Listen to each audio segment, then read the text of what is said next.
Intelligence reports secured within the last 48 hours confirm Iran has operationalized a biological weapon designed to trigger a systemic collapse of the United States food supply. The question is no longer if they have the capability, but when will the first untraceable attack begin? This is not a theoretical threat. It is an active plot. The program, codenamed Zayande-Rud by Iran's Revolutionary Guard Corps, represents a paradigm shift in asymmetric warfare. The name itself is a chilling piece of psychological warfare.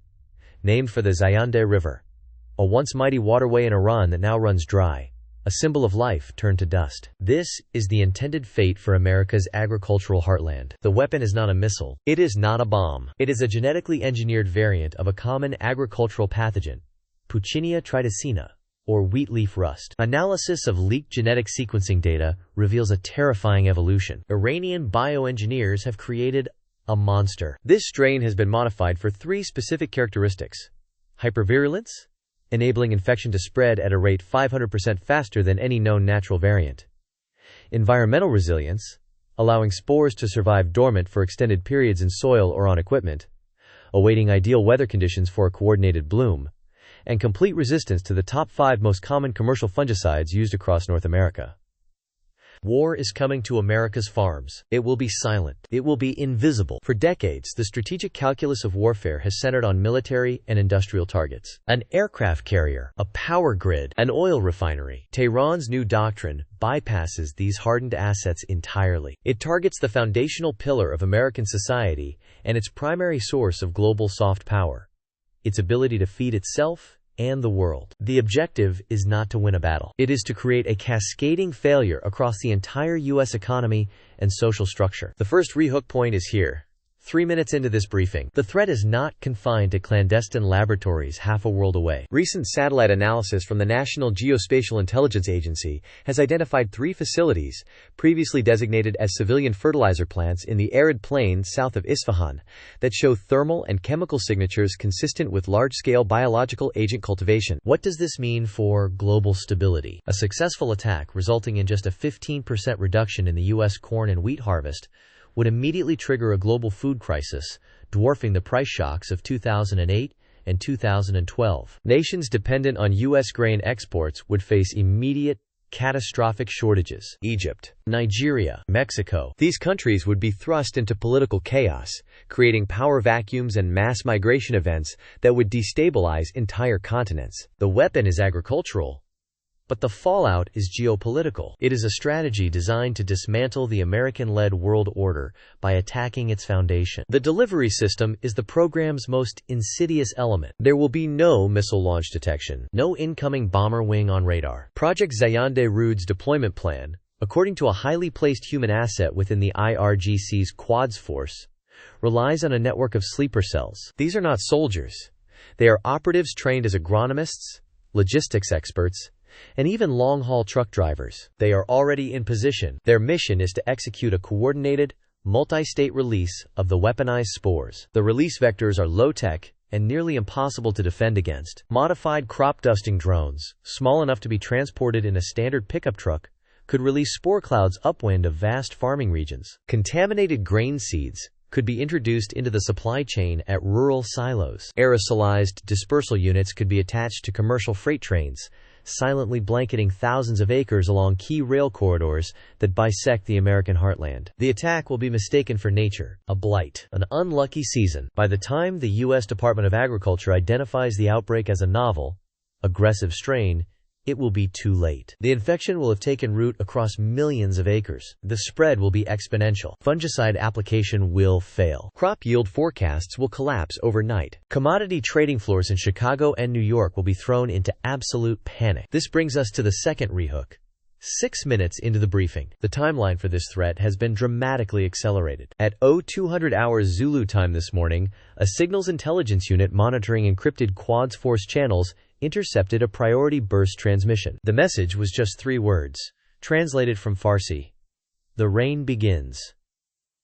Our analysts assess with high confidence this is not a weather report. It is the go order. It is the command to activate the sleeper cells. What does this mean for domestic security? It means that operatives are now potentially on the move, armed with a weapon of mass disruption. How secure are the thousands of vulnerable nodes in the American food chain? The unguarded grain silos, the sprawling rail yards, the vast, open fields that form the backbone of the nation's sustenance. Every farm is now a potential target. Every crop duster is a potential delivery system. The strategic logic behind this attack is brutally effective. It exploits America's own openness and economic efficiency, turning a core strength into a critical vulnerability. The U.S. agricultural system is a marvel of just-in-time logistics, a highly interconnected network designed for maximum output. But this efficiency comes at the cost of resilience. There is limited redundancy. A significant disruption in one area creates immediate, cascading downstream effects. The first impact will be economic. The Chicago Board of Trade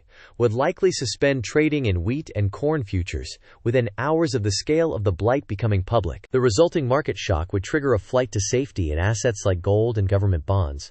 But the inflationary pressure from skyrocketing food prices would be immense. The Federal Reserve would be trapped, unable to raise interest rates to fight inflation without crashing an economy already reeling from the supply shock. It is a checkmate scenario. The second-order effect is social. Food shortages, even minor ones, create panic. Empty shelves in grocery stores would become a reality not in months, but in weeks. Public trust in government institutions would evaporate. The ensuing hoarding, civil unrest, and political polarization would create a level of domestic chaos not seen in generations. This is the true goal of Project Zayanda-Rud: to make America ungovernable, to shatter its internal cohesion without firing a single shot. Intelligence suggests the program's development was personally overseen by Brigadier General Amir Ali Hajizadeh, the commander of the IRGC's Aerospace Force. This is significant. Hajizadeh is a hardliner, the same commander who oversaw the drone and missile programs, as well as the downing of Ukraine International Airlines Flight 752 in 2020.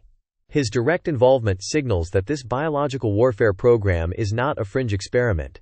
It is a top-tier strategic priority for the Iranian regime, viewed on par with their ballistic missile and nuclear ambitions. His operational philosophy is one of calculated escalation, seeking to impose maximum pain on an adversary while maintaining a degree of plausible deniability. An untraceable agricultural blight fits this doctrine perfectly. Tehran would deny all involvement, blaming climate change or a natural mutation, all while watching its primary adversary tear itself apart from within. The initial release is likely planned to coincide with specific meteorological conditions. A period of high humidity, moderate temperatures, and prevailing westerly winds across the plains would be optimal for the fungus's rapid germination and spread. Current weather models for the next 72 hours show precisely such a system developing over eastern Colorado and western Kansas. This may not be a coincidence. It may be the chosen operational window. An FBI counterterrorism bulletin, issued just 1 hour ago to field offices in Omaha, Kansas City, and Denver,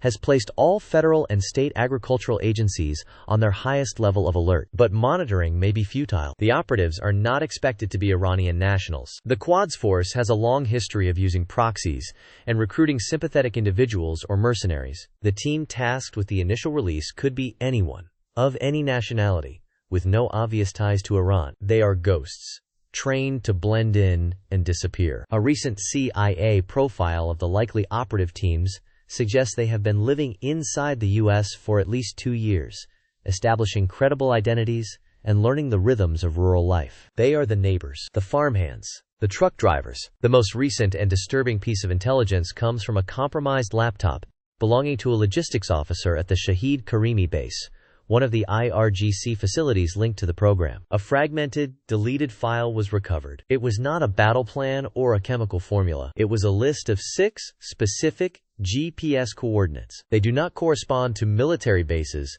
power plants, or cities. They are all located in sparsely populated areas. One is an intersection of 2 dirt roads in Chautauqua County, Kansas. Another is a remote freight rail switching station in Kearney, Nebraska. A third is located just 500 meters from the largest grain elevator in North Dakota. These are not random points. They are strategically chosen epicenters for a nationwide biological assault. They are the designated points of origin for America's silent harvest. One of these coordinates is being approached by an unidentified vehicle right now. On a screen in a windowless room at Fort Meade, Analysts watch that vehicle's progress in real time. They believe it carries the payload, the catalyst. But the intelligence from that Shahid Karimi laptop held another secret, one that has sent a far greater shockwave through the national security apparatus. Buried in the metadata of the coordinate file was a single name, encrypted not as a target, but as an asset. It wasn't a Quds Force operative. It wasn't a mercenary. The name was Dr. Alastair Finch. Alastair Finch isn't just an American. He is one of the architects of the very system now under attack. For 17 years, he was the government's leading mind on protecting the food supply from exactly this kind of threat. He designed the protocols, ran the simulations, and identified the precise vulnerabilities Iran is now exploiting. He was forced into early retirement in 2015 after a bitter dispute over budget cuts and what he called the willful ignorance of policymakers. Now his name appears as a consultant on an Iranian agro-terrorism project. It's a betrayal of unimaginable proportions. The question is no longer just how to stop the operatives on the ground. The question is, what has Finch told them? What fatal flaw, known only to him, have they built into their weapon? Is the fungus just a delivery system for something even worse? His involvement transforms this from a foreign attack into an act of intricate internal sabotage. He knows where all the firewalls are because he built them, which means he also knows exactly how to tear them down. As the drone tracks the truck in rural Kansas, an FBI hostage rescue team is simultaneously raiding Finch's last known address in suburban Maryland. But the house is empty. Cleared out. He's a ghost. Just like the foreign operatives he is now advising. He hasn't just given them a weapon. He's given them the blueprint to America's agricultural soul. The truck slows, its headlights cutting through the pre-dawn gloom, and comes to a halt precisely at the desolate crossroads marked on the satellite map. The engine cuts. Silence descends over the plains. In the Fort Meade Command Center, every analyst holds their breath. This is the moment, the point of infection. But the raid on Finch's house yielded one final, cryptic clue. A single page, torn from a botanical textbook, left on his desk. On it, a diagram of a wheat stalk. But instead of Latin names for the plant's parts, Finch had handwritten computer code. It wasn't a blueprint for a fungus. It was the architecture for a virus. A digital one. The analysts realized the horrifying truth moments too late. The blight was a misdirection. The spores were a ghost story. Finch didn't give Iran a biological weapon to destroy the harvest. He gave them something infinitely more devastating. He gave them the master key to the digital infrastructure that manages the harvest. The 6 GPS coordinates were not release points for a pathogen. They were the optimal locations for unmanned nodes to upload a catastrophic cyberweapon directly into the agricultural sector's most vulnerable networks. This wasn't agro-terrorism. It was agricultural Armageddon. The truck in Kansas was just the last piece of the puzzle. As the FBI team stares at the inert laptop, commodity trading markets in Chicago and New York freeze mid-trade. Automated irrigation systems in California shut down. GPS systems guiding tens of thousands of tractors across the Midwest go dark. The silent harvest was never about a fungus that kills wheat. It was about a code that severs the arteries of the entire food supply chain, turning abundance into a logistical impossibility. Alastair Finch's betrayal was not one of allegiance, but of epic, devastating hubris. He wasn't a paid asset.